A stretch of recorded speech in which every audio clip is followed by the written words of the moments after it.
Madaling magsabi na, "I believe in God."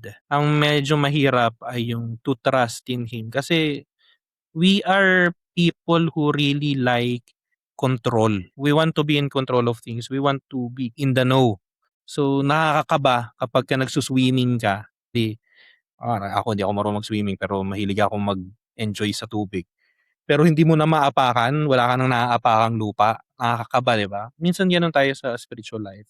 And just like Peter, kapag dumarating yung mga bagyo, yung mga hangin na malalakas 'no, sa buhay natin, it really makes us um, tremble 'no. But the Lord is saying, "Don't be afraid, here I am.